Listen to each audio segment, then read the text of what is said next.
What happened to my birthday? In 1979, a London radio station, Capital Radio, announced that the British calendar was going to change and that the 5th and 12th of April would be cancelled that year. This was part of Operation Parallax, a government plan to resynchronize the British calendar with the rest of the world. As a result of the announcement, Capital Radio received thousands of calls. One employer wanted to know if she had to pay her staff for the missing days. Another woman was curious about her birthday, which was on the 5th of April. Another man wanted to know who was going to compensate him for having organised a concert on the 12th of April.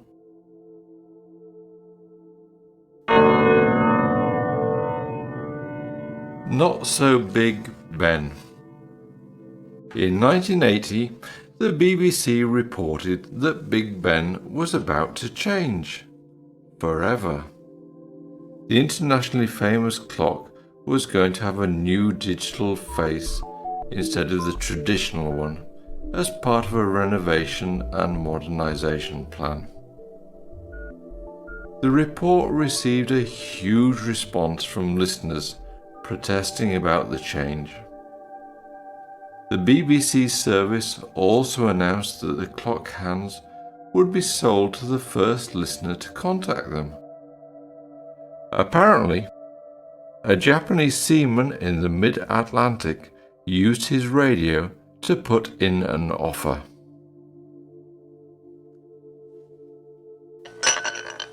Iceman. In April 1985, Discovery magazine announced the discovery of a new species of animal in Antarctica, the hot-headed naked ice borer. The discovery was made by the highly respected wildlife biologist Dr. April Patho, who had previously agreed to collaborate with the hoax. She explained how these fascinating creatures had special foreheads that became burning hot because of the numerous blood vessels there. This allowed them to cut through ice at high speeds. They used this ability to hunt penguins, melting the ice beneath the penguins and causing the birds to fall downwards so the hotheads could eat them.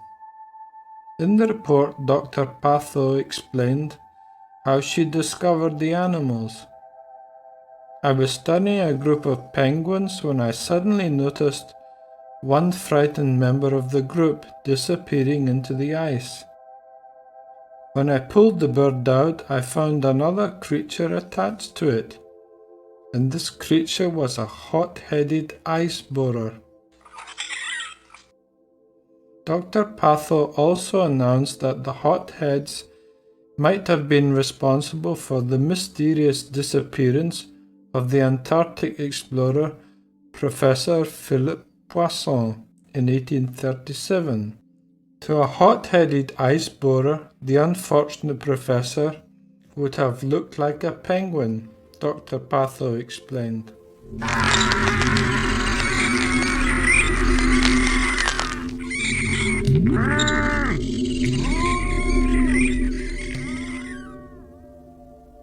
On the 31st of March 1989, a strange object was seen floating in the air above London.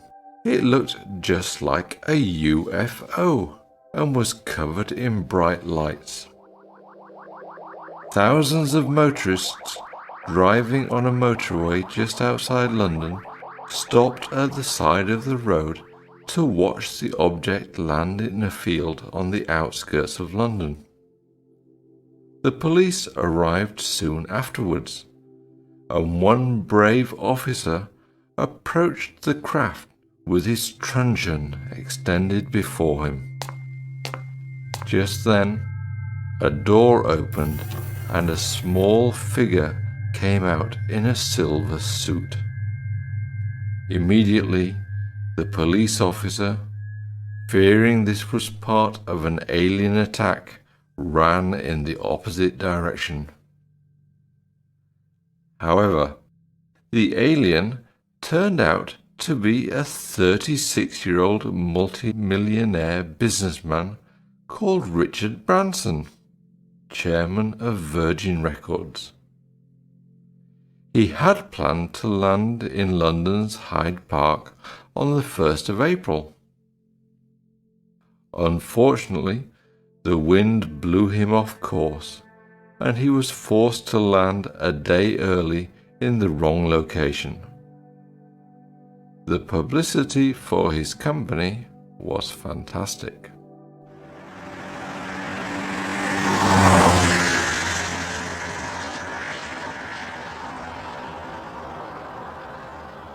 Motorway. In the early morning of 1st of April 2000, commuters travelling on the M3 to London were shocked to see a zebra crossing painted across the busy motorway.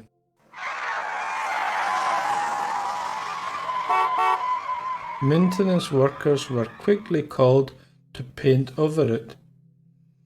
An observant police spokesman told news reporters, "We believe that this was done very early in the morning when there was little or no traffic on the motorway." Very astute.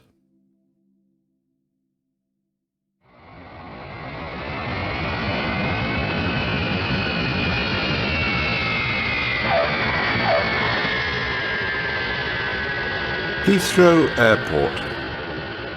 In 1982, the Daily Mail reported that some women's bras were interfering with radio frequencies. The story said that a local manufacturer had sold 10,000 bras that had been made out of a special kind of metal. When this metal came into contact with nylon and body heat, it produced static electricity, which was interfering with local television, telephone lines, radio broadcasts, and the control tower at Heathrow Airport. The Daily Mail received numerous calls from worried women, and a hysterical director of British Telecom, who demanded to know what to do. A journalist from the Daily Mail advised him to confiscate all employees' bras.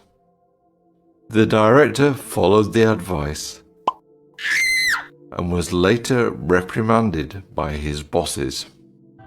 In 1969, the Evening Independent included a news report about Paul McCartney of the Beatles claiming that the singer had been dead for 2 years. According to the story, Paul had died in a car crash in early 1967, and worse, the group had covered up the death and had hired a Paul McCartney look-alike, whose real name was William Campbell. The newspaper also claimed that in the song Strawberry Fields Forever, John Lennon sings, "I buried Paul." John responded by saying that the line really said, "I'm very poor." The paper eventually admitted the story was a hoax. Meanwhile, sales of Beatles albums skyrocketed.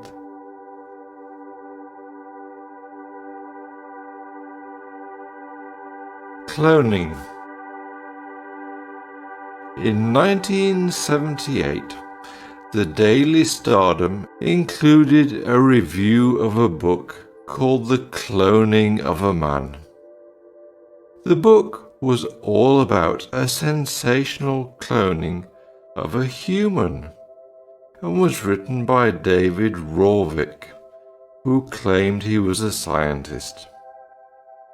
The book included quotes from respected members of the medical and scientific communities.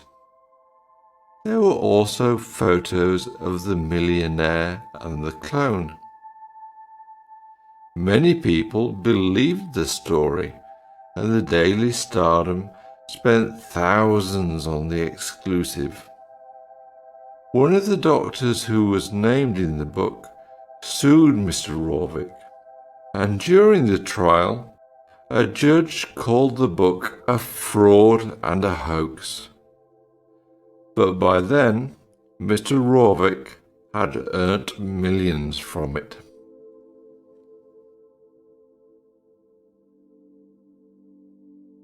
Runner.